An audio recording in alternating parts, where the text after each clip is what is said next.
Hello दोस्तों, आप सभी का एक बार फिर से हिस्ट्री के इस क्लास में स्वागत है। मैं हूं वरदाराम और आप देख रहे हैं मिशन आरबीएससी।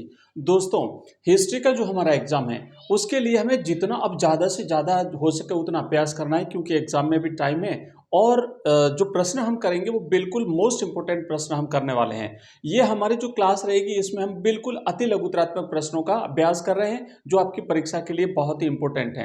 अति लघुतरात्मक प्रश्न हमारे ऑब्जेक्टिव के लिए, रिक्त स्थान के लिए और अति लघुतरात्मक प्रश्नों के लिए तकरीबन इसमें 36 नंबर हम कवर कर सकते हैं 80 में से। तो आइए शुरुआत करते हैं। पहला भाग हम पहले पढ़ चुके हैं, सेकंड पार्ट जो इसका है उससे हम शुरुआत करेंगे। 15 क्वेश्चन हम पहले कर चुके हैं और ये है हमारा 16वां प्रश्न। आपके सामने लिखा हुआ प्रश्न आपके सामने लिखा हुआ भाई कि गांधी जी ने दांडी यात्रा कहाँ से शुरू की थी। तो आप सभी को याद है कि जो दांडी यात्रा है, इसी दांडी यात्रा के बाद में गांधी जी जब दांडी पहुंचे गुजरात में समुद्र तट पर, तो उन्होंने नमक कानून तोड़ा था। इसे नमक सत्याग्रह भी कहते हैं। तो ये यात्रा गांधी जी ने अपने साबरमती आश्रम से शुरू करी थी और ये यात्रा आपको याद होगा कि भाई 12 मार्च 1930 को शुरू हुई थी और ये 6 अप्रैल 1930 को गांधी जी दांडी पहुंचते हैं, उसके साथ यात्रा पूरी होती है। गांधी जी अपने साथ अपने 78 अनुयायी लेकर के इस यात्रा में रवाना हुए थे। आइए दूसरा क्वेश्चन देखो भाई। दूसरा प्रश्न है कि हड़प्पा लिपि किस दिशा में लिखी जाती है। ये जो हड़प्पाई लिपि है, ये अब हमें जैसे हम अभी लिख रहे हैं ना, ये हम बाएं से लिखते लिखते दाईं तरफ जाते हैं, लेकिन हड़प्पा लिपि इसके विपरीत लिखी जाती थी, दाएं से लिखे लिखे बाएं आते थे, इस दिशा में लिखी जाती थी। आप देखेंगे ऐसे लिखी जाती थी, मतलब यहां से लिखते लिखते ये लोग इस तरीके से आते हैं। तो ये लिपि जो है वो दाएं से बाएं हो गई। तो हड़प्पा लिपि कैसे लिखी जाती थी? दाएं से बाएं लिखी जाती थी। और ये जो हड़प्पा लिपि है, इसका नाम क्या है? तो इसे चित्रात्मक लिपि भी कहते हैं, क्योंकि इसमें चित्र बने हुए हैं और वो लिपि अभी तक पढ़ी नहीं गई है। इस बात का भी आपको ध्यान रखना है। नेक्स्ट प्रश्न देखो, हमारा तीसरा है कि तीसरा मतलब 18वां प्रश्न है कि झांसी में 1857 के विद्रोह का नेतृत्व किसने किया था। तो दोस्तों याद रखना है, रानी लक्ष्मीबाई ने किया था। और रानी लक्ष्मीबाई पर एक कविता भी लिखी हुई है, उस कविता को आपको याद रखना है। कई बार ये पूछा जाता है कि वो कविता किसने लिखी है। मैंने आपको रात को हमारी जो लाइव क्लास हुई थी उसमें बताया था। हर बोले बूंदे ले हर बोलों के मुंह, हमने सुनी कहानी थी, खूब लड़ी मर्दानी, वह तो झांसी वाली रानी थी। आप मुझे बताइए कविता लिखी किसने है। नाम आपको कमेंट बॉक्स में डालना है कि इसके लेखक कौन है, ये जो कविता है ना ये किसने लिखी है। अगला क्वेश्चन देखो, नेक्स्ट है हमारा अगला प्रश्न है बच्चों, 19वां प्रश्न है कि जैन धर्म के 24वें तीर्थंकर कौन थे। दोस्तों जैन धर्म में 24 गुरु हुए हैं, 24 जिन्हें तीर्थंकर कहते हैं। तो महावीर स्वामी जो है वो 24वें तीर्थंकर माने जाते हैं। कई बार है ना महावीर स्वामी पर यह प्रश्न आता है कि महावीर स्वामी का जन्म कहाँ हुआ था। तो आपको याद रखना है, महावीर स्वामी का जन्म जो है वो कुंडग्राम में हुआ था। इनका जन्म कहाँ हुआ था भाई? कुंडग्राम में हुआ था। और महावीर स्वामी से पहले जो 23वें तीर्थंकर के थे उनका नाम था भाई पार्श्वनाथ। याद रखना, पार्श्वनाथ है ना, पार्श्वनाथ भगवान ये 23वें तीर्थंकर थे। और कई बार पूछा जाता है इनके पहले तीर्थंकर कौन थे। तो आदिनाथ, या फिर जिन्हें ऋषभ देव भी कहते हैं, आदिनाथ या फिर ऋषभ देव, है ना, ऋषभ देव को जो है वो पहला तीर्थंकर माना जाता है जैन धर्म का। ये आपको याद रखना है। कुछ खास जो है परीक्षा में यहाँ से प्रश्न बन सकते हैं। नेक्स्ट प्रश्न देखो, अगला क्वेश्चन है कि मुगल काल में जिन्स ए कामिल से क्या तात्पर्य है। जिन्स ए कामिल कौन सी फसलें होती थी। दोस्तों जो सर्वोत्तम फसलें होती थी, जो नकदी फसलें होती थी, जो कैश क्रॉप जैसे कपास है, गन्ना है, ये सर्वोत्तम फसलें थी, इन्हें जिन्स ए कामिल के नाम से जाना जाता था। नेक्स्ट क्वेश्चन देखो दोस्तों कि भारतीय संविधान सभा के अध्यक्ष कौन थे। दोस्तों राइट आंसर है डॉक्टर राजेंद्र प्रसाद। दोस्तों आपको याद होगा कि हमारे संविधान सभा की पहली बैठक 9 दिसंबर हुई थी। 9 दिसंबर तारीख आपको याद रखनी है, 9 दिसंबर 1946 को हुई थी। इसमें सच्चिदानंद सिन्हा साहब को जो है वो क्या किया था भाई, अस्थायी अध्यक्ष नियुक्त किया था। उसके बाद दूसरी बैठक हुई थी 11 दिसंबर को, आप याद रखेंगे ये तारीख, 11 दिसंबर 1946 को, और इसमें डॉक्टर राजेंद्र प्रसाद को स्थायी अध्यक्ष नियुक्त किया था भाई।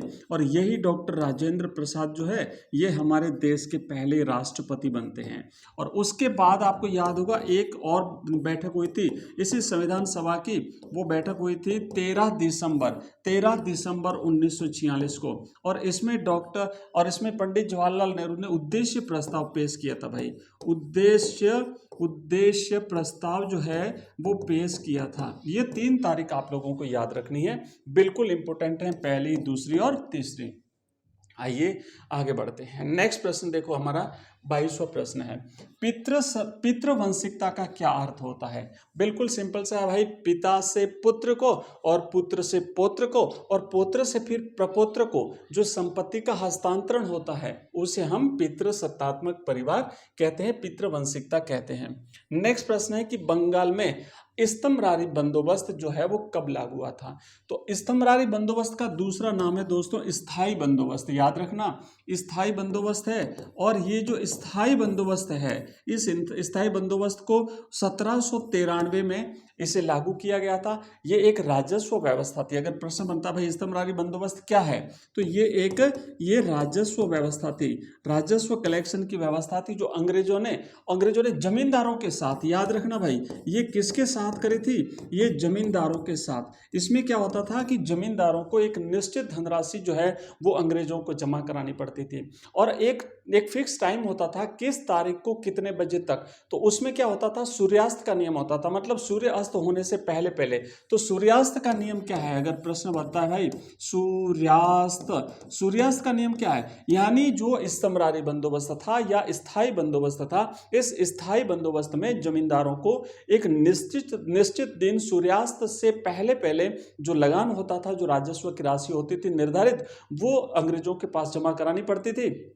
इसे सूर्यास्त का नियम कहते हैं। 1793 में यह स्थायी बंदोबस्त बंगाल में लॉर्ड कॉर्नवालिस ने लागू किया था। इसका नाम याद रखना भाई, लॉर्ड कॉर्नवालिस इसका नाम था भाई, ये कॉर्नवालिस ने इसे लागू किया था। और यही व्यवस्था दक्कन मुंबई दक्कन में जो है वो रैयतवाड़ी व्यवस्था के नाम से लागू की गई थी। वो सीधे रैयतों के साथ यानी किसानों के साथ लागू की गई थी।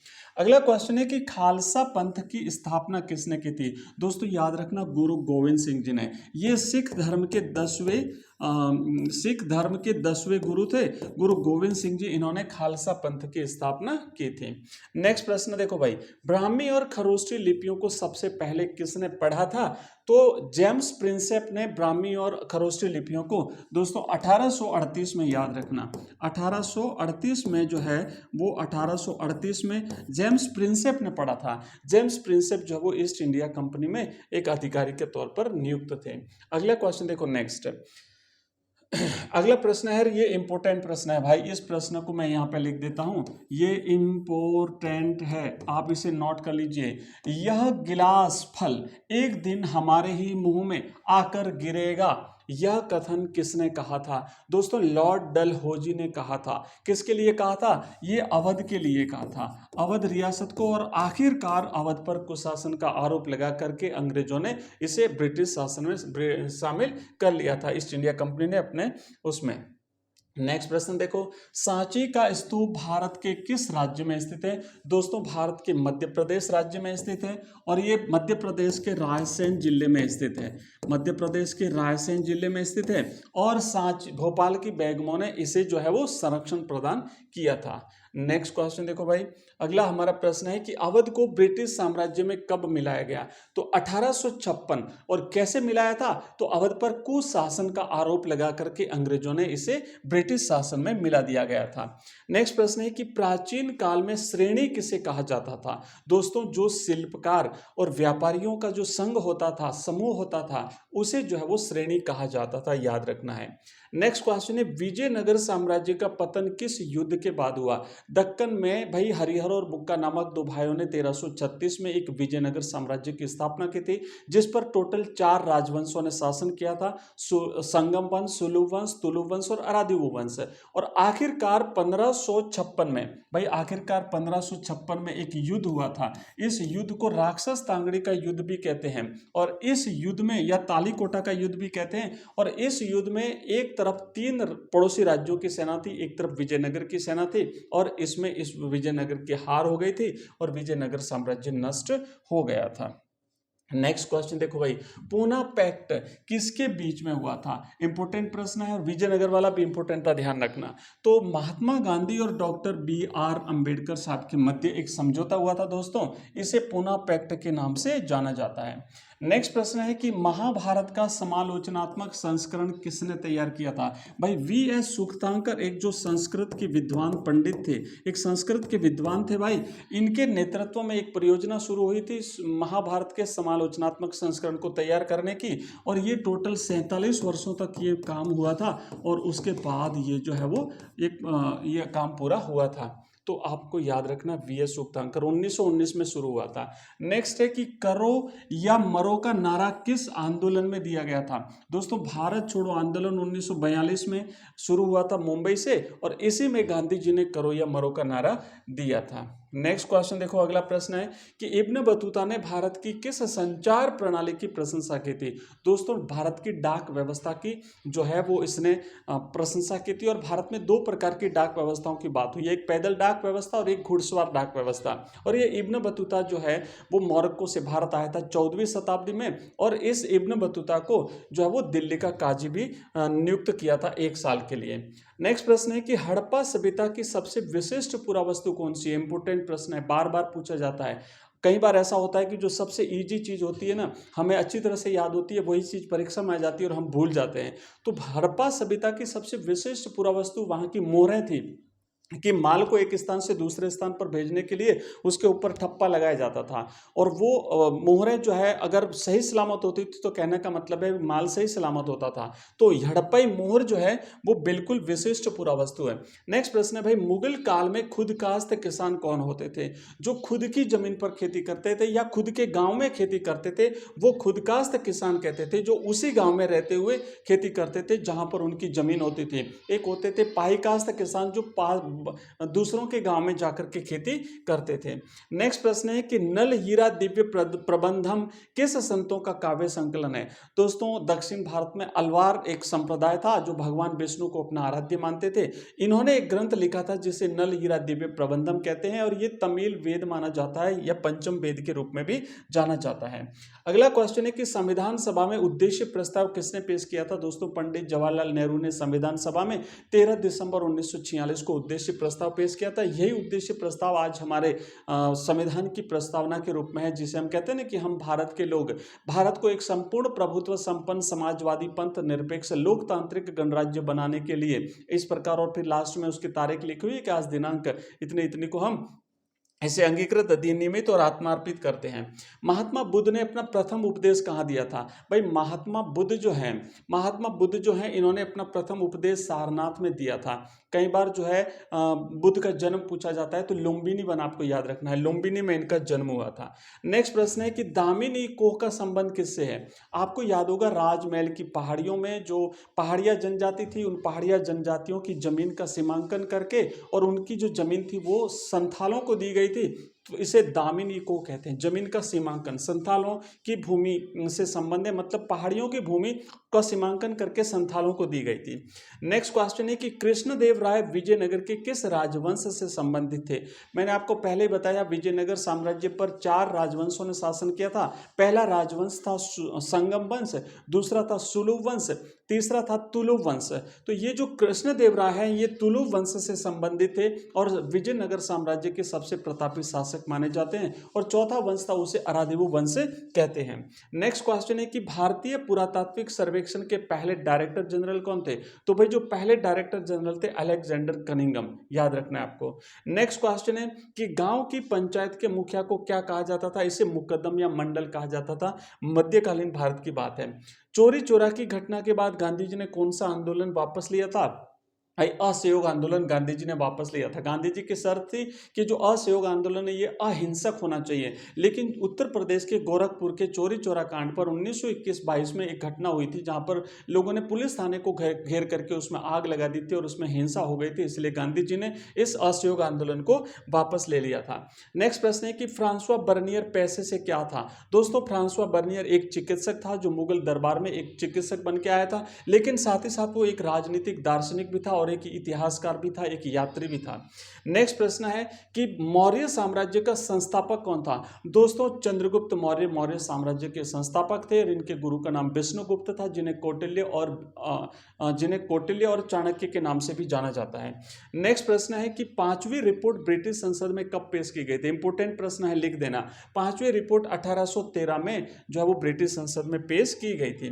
नेक्स्ट है, सूफी परंपरा में सिलसिला का क्या अर्थ है? दोस्तों, सिलसिला का अर्थ होता है जंजीर, जिसमें शेख और मुरीद के बीच का एक रिश्ता होता है, एक आपस में दोनों जुड़े होते हैं। शेख जो धर्मगुरु होते हैं, मुरीद जो शिष्य होते हैं ना, गुरु और शिष्य के बीच के रिश्ते को जंजीर के नाम से या सिलसिला के नाम से जाना जाता है। नेक्स्ट क्वेश्चन है, अल बिरूनी की प्रसिद्ध पुस्तक का नाम क्या था? भाई, अल बिरूनी ने अरबी भाषा में एक पुस्तक लिखी थी जिसका नाम था किताब उल हिंद, और ये जो पुस्तक है वो अरबी भाषा में लिखी हुई है, आपको याद रखना है। नेक्स्ट प्रश्न है कि हड़प्पा सभ्यता का प्रसिद्ध विशाल स्नानागार कहाँ मिला है? भाई, ये मोहनजोदड़ो में मिला है, विशाल स्नानागार, विशाल अन्नागार। तो दोस्तों, इस तरीके से हमने 50 क्वेश्चंस पूरे कर लिए हैं हिंदी मीडियम और इंग्लिश मीडियम में। आपसे एक निवेदन रहेगा, मैं आपके लिए ऐसी ही क्लासें लाता रहूँगा, बस क्लास को लाइक कर दीजिए और क्लास को हाइप करिए। एक हाइप का ऑप्शन आता है, आपको एक सप्ताह में 3 हाइप जो है वो मिलते हैं, तो आप अगर आपके पास ऑप्शन शेष है, बचा हुआ है, तो आप इस क्लास को हाइप कर दीजिए